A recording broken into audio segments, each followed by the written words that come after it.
이름과 전화번호 등을 자주 잃어버리시나요? 치매는 증상이 천천히 악화되는 반면 건망증은 기억을 잃는 증상이 갑자기 나타났다 회복되는 것이 또 다른 특징입니다.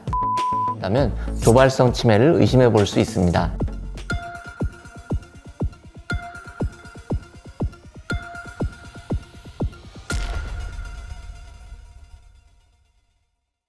안녕하세요. 뇌를 건강하게 하자 송재준의 브레인 세라피입니다. 오늘 제가 들려드릴 현대질병백과의 주제는 바로 치매입니다. 보통 치매라고 하면 65세 이상의 노인 인구에서 많이 발생한다고 알려져 있죠. 65세가 되기 전에 치매에 걸리는 걸 조발성 치매 또는 젊은 치매라고 말하는데요. 최근 젊은 치매 환자 수가 2021년 대비 2배가량 늘었다고 합니다. 노인성 치매보다 진행 속도가 빨라 5년 이내에 보호자를 못 알아볼 수도 있는 젊은 치매에 대해 지금부터 현대질병백과에서 이야기해 보겠습니다.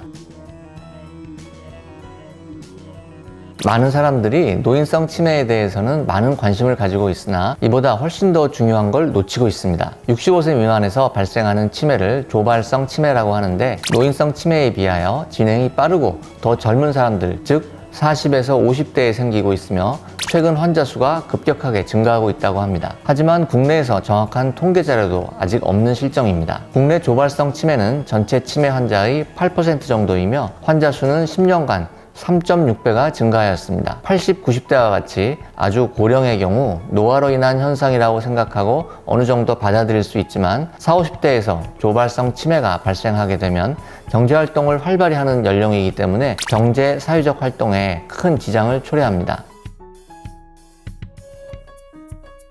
퇴행성 질환으로 불리는 치매가 젊은 나이에 발병하는 원인으로는 알츠하이머병, 전두측두 치매가 대표적입니다. 이외에도 뇌혈관 질환과 관련이 있는 혈관 치매와 뇌손상, 알코올로 인한 치매 등이 있습니다. 조발성 치매 3명 중 1명은 알츠하이머병으로 인한 치매입니다. 알츠하이머병은 뇌 안에 아밀로이드 베타라는 비정상적인 단백질이 과도하게 쌓이는데 체외 배출이 안 돼서 뇌세포 간의 연결고리를 끊고 뇌세포를 파괴해 뇌가 죄기능을 못하게 됩니다. 원래 치매의 주 증상은 기억이 저장되는 뇌 입구에 발생하는 문제 때문에 나타나는데 뇌의 기억 입구가 기능적으로 좁아져 과거의 기억들은 비교적 잘 유지되지만 새로운 기억은 만들어지지 못하는 것이 일반적입니다. 그러나 젊은 나이에 나타나는 조발성 치매는 그 양상이 조금 다릅니다. 조발성 치매는 언어장애, 성격의 변화, 판단 능력의 심각한 저하 양상을 특징적으로 합니다. 기억력과 시공간 능력은 어느 정도 유지가 됩니다. 영화 내 머릿속의 지우개를 보셨나요? 여자 주인공인 손예진 님이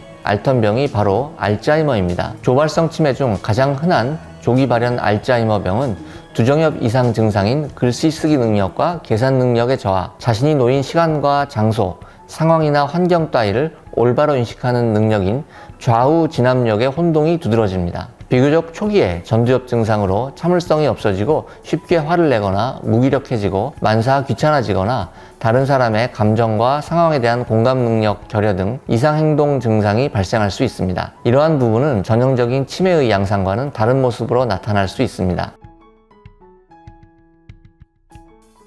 네, 치매는 유전성 경향이 강한 질환으로 알려져 있습니다. 최근 국내의 한 연구에 따르면 부모 중 치매의 병력이 1명이 있는 경우 그렇지 않은 경우에 비하여 치매의 위험이 47% 증가한다고 보고한 바 있었습니다. 특히 아빠에게 치매 병력이 있는 경우 자식의 치매는 유의하게 증가하지 않지만 엄마에게 치매의 병력이 있는 경우에는 치매의 위험은 51%, 알츠하이머병 발생 위험이 80% 증가한다고 보고하였습니다. 그렇기 때문에 부모님 중에 치매 환자가 있는 경우에는 치매에 대한 경각심을 가지고 조기에 검사를 진행해야 합니다.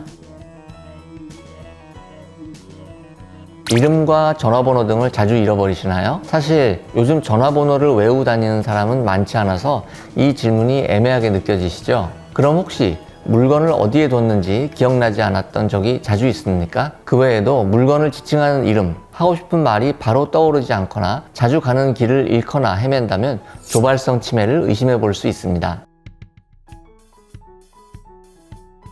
조발성 치매와 노인성 치매 예방법은 다르지 않습니다. 적극적인 두뇌 활동과 운동, 그리고 건강한 식사가 가장 기본적인 예방법이라고 할 수 있습니다. 우선 운동은 뇌의 혈액순환을 촉진하고 뇌신경을 보호함으로써 뇌 기능의 개선에 도움을 줍니다. 격렬한 운동이 부담스럽다면 걷기와 같은 단순한 운동도 규칙적으로만 하면 치매 예방에 도움이 됩니다. 가능하면 지속적으로 일하면서 정신적인 사고와 집중력, 정확성과 시간적 기한을 필요로 하는 일을 하는 경우 인지장애의 위험이 30%나 낮아집니다. 생선, 채소, 과일 등 항산화 물질과 뇌 건강에 좋은 음식을 매일 먹는 것도 치매 발생 확률을 많이 낮춥니다. 또 뇌혈관 질환과 관련이 있는 혈관 치매와 뇌손상, 알코올로 인한 치매도 젊은 치매의 원인이 되는 만큼 고혈압, 비만, 당뇨 등 기저질환 관리를 잘하고 술과 담배를 끊는 것이 좋습니다. 추가로 일기를 쓰는 것도 치매 예방에 도움이 됩니다. 평소 올바른 생활 습관을 유지하려는 노력과 함께 치매 가족력이 있거나 치매를 의심할 만한 증상이 있다면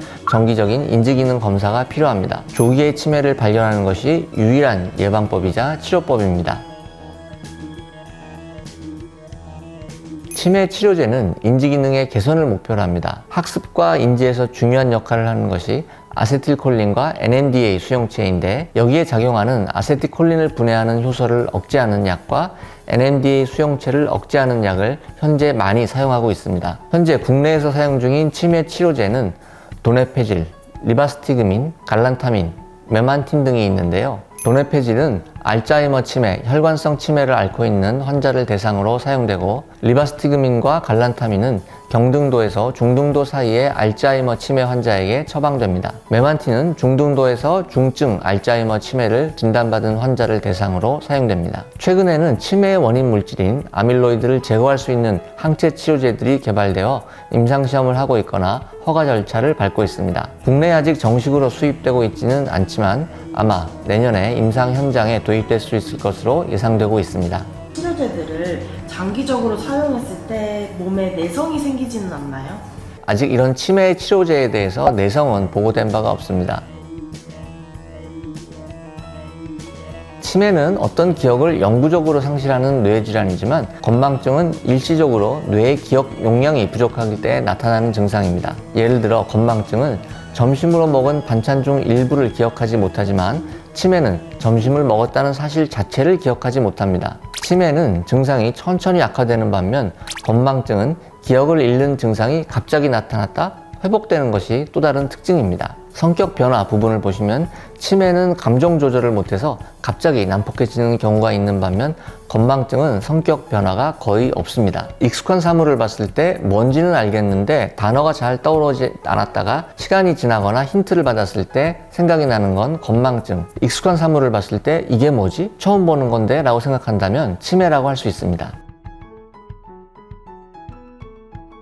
크게 세 가지를 말씀드리자면 멀티태스킹, 지속적인 단 음식 섭취, 그리고 과도한 카페인 섭취가 있습니다. 한 번에 두 가지 이상의 일을 동시에 처리하는 멀티태스킹은 치매의 위험을 높일 수 있습니다. 평소 TV를 시청하면서 스마트폰으로 게임을 하거나 인터넷 검색 등 여러 종류의 디지털 기기와 미디어를 동시에 사용하는 일도 포함됩니다. 멀티태스킹은 뇌의 활성화를 부르는 것이 아니라 오히려 단기 기억과 주의력을 떨어뜨리고 자칫 뇌 손상을 부를 수 있습니다. 두 가지 일을 동시에 처리하는 것보다 퀴즈나 다른 그림 찾기와 같이 한 가지에 집중할 수 있는 컨텐츠를 즐기는 것이 기억력과 주의력을 향상시키는 데 도움이 됩니다. 혹시 집중력이 흐트러졌을 때 단 것을 많이 찾으시나요? 이는 당분이 부족해지면 뇌가 충분한 집중력을 발휘할 수 없기 때문인데요. 하지만 단 것을 지속적으로 많이 섭취하게 되면 오히려 치매 발생 위험을 높일 수 있습니다. 단 것을 많이 먹으면 당뇨의 위험이 커지기 때문입니다. 당뇨는 뇌경색의 위험인자로서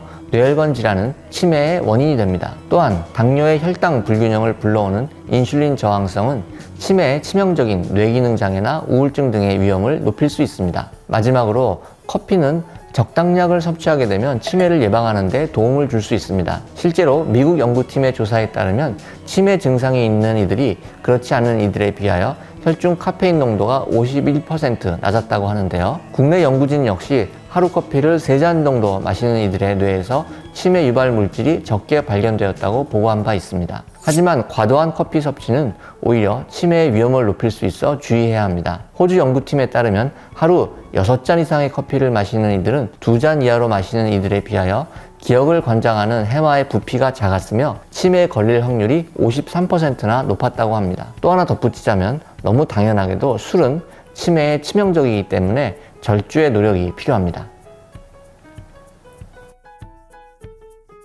젊은 층 사이에서 건망증이나 기억력 감퇴를 겪는 현상을 영츠하이머라고 부른다고 합니다. 영츠하이머를 질병이라기보다 하나의 사회적 현상으로 보는 사람도 있는데요. 디지털 기기 사용이 늘어나면서 이를 많이 사용하는 젊은 층을 중심으로 많이 겪기 때문이라고 합니다. 인지기능의 지속적인 손상은 치매와 같은 신경퇴행성 질환을 불러오기 때문에 젊은 건망증을 우습게 봐서는 안 됩니다. 치매는 퇴행성 뇌질환으로서 서서히 발병하며 기억력을 포함한 인지기능이 악화되는 질환이기 때문에 앞에서 말씀드린 젊은 치매의 증상을 꼭 체크해 보셨다가 이상이 있다고 생각되면 병원으로 빠르게 내원하시길 바랍니다. 오늘 다룬 질문 이외에 조발성 치매에 대해 궁금한 점이 있으시면 댓글로 남겨주시고요. 채널 구독, 좋아요 누르기도 잊지 마시고요. 저는 다음 시간에 또 다른 시그널을 찾아오겠습니다. 안녕.